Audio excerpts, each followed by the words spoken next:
हाँ जी बेटा, तो हम बात कर रहे थे ओरिजिन ऑफ लाइफ की, जिसमें कि हमने हमारा सबसे पहला एक्सपेरिमेंट रेडी एक्सपेरिमेंट कर लिया है ना।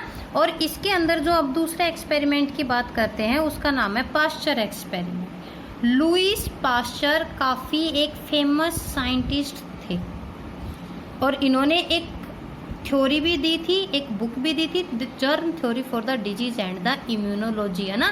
वैक्सीन्स वगैरह बनाने के अंदर, डिजीज़ वगैरह को स्टडी करने के अंदर हम लुईस पाश्चर का नाम हमारी बायोलॉजी में कई जगह पढ़ते हैं। लुईस पाश्चर की जब एक्चुअल में बात की जाए, लुईस पाश्चर एक फ्रेंच साइंटिस्ट थे और इन्होंने क्या लिया था, ब्रोथ। ब्रोथ का मतलब होता है बेटा एक कल्चर, एक ऐसा कल्चर जिसके अंदर कई सारे माइक्रो ऑर्गेनिजम्स प्रेजेंट होते हैं, ठीक है। उसने सबसे पहले क्या किया, लुईस पाश्चर ने ब्रोथ लिया। ब्रोथ तो उसने ले लिया, लेकिन उसने उसकी जो ट्यूब थी उसको देखो उसने क्या कर दिया, उसको बेंट कर दिया, घुमा दिया।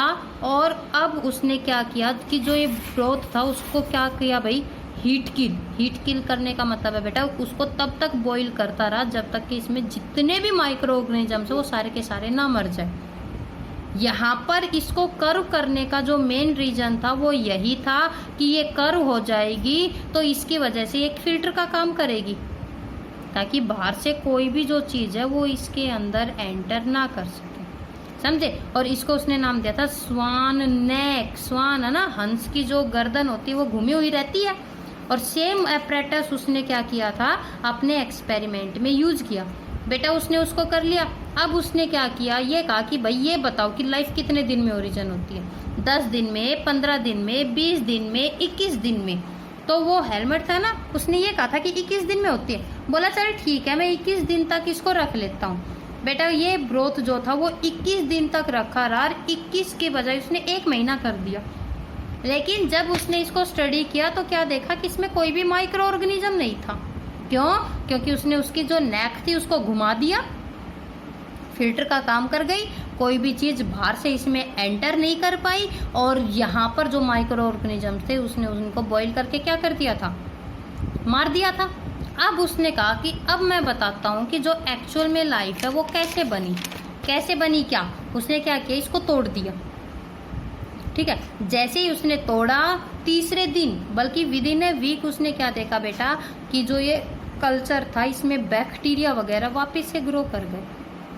तो उसने ये कहा कि भाई जो लाइफ है वो कहीं और से नहीं आई, लाइफ से ही आई है। अगर वो अपने आप अनएक्सपेक्टेड आती तो वो ये इसके अंदर मिलते हैं हमें बैक्टीरिया, लेकिन वो कब मिले, जब हमने इसको तोड़ा, यानी कि एयर में से कोई चीज़ जब इसके अंदर एंटर करके गई। That means the organisms did not arise from the nutrient media, organisms arise from the air. और इसीलिए इन्होंने कहा कि लाइफ से आई। इनकी जो थ्योरी थी उसको नाम दिया गया बेटा बायोजेनेसिस। आपके पास बायोजेनेसिस थ्योरी आती है बोर्ड में। बायोजेनेसिस के according life originated from the pre existing life, ठीक है बेटा। बायो जो जेनेसिस थी इसने ये तो बता दिया था कि जो लाइफ है वो लाइफ से ही आई, लेकिन भाई वो लाइफ कैसे आई, बायोजेनेसिस भी डिस्कार्ड की गई। क्यों?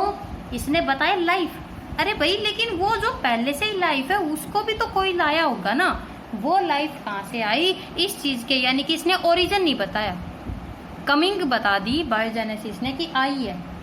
कैसे आई है, क्यों आई है, ये चीज इसने बताई नहीं। और यही कारण था कि जो बायोजेनेसिस थी उसको डिस्कार्ड कर दिया, डिसअप्रूव कर दिया गया बायोजेनेसिस को भी। उसके बाद कई सारी थ्योरीज आती गई, डिस्कार्ड होती गई। मेन जो अब आपके पास थ्योरी आएगी, this is known as the modern theory. Important है, नीट के अंदर भी यहाँ से क्वेश्चंस आते हैं, या जिसको कि ओप्रेन हेल्डेन थ्योरी के नाम से जानते हैं।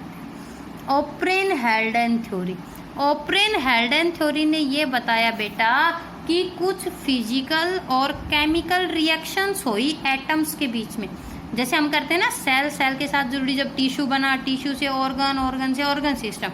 इसने कहा एनवायरनमेंट में एटम्स थे, फिजिकल चेंज हुए, केमिकल चेंज हुए, फिजिकल चेंज, कभी थंडरिंग होने के लग रही है, सर्दी है, गर्मी है, ठीक है, कभी कोई केमिकल चेंज, गैस एक्सप्लोजन हो रहा है, और उन रिएक्शंस की वजह से जो एटम्स थे, एटम्स एक दूसरे के साथ जुड़े, एटम्स ने बनाया मॉलिक्यूल्स को, मॉलिक्यूल्स जब एक दूसरे के साथ जुड़े तो उन्होंने बनाया कंपाउंड को, और जो ये कंपाउंड थे ये दो टाइप के थे, ऑर्गेनिक और इनऑर्गेनिक।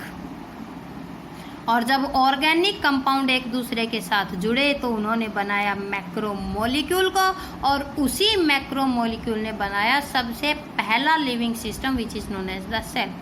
+1 में हमने सेल्स को यहाँ से पढ़ा था, लाइफ को, सेल, सेल से टिश्यू, टिश्यू से ऑर्गन, ऑर्गन से ऑर्गन सिस्टम, ऑर्गन सिस्टम से ऑर्गेनिज्म। लेकिन इस सेल से पहले क्या था?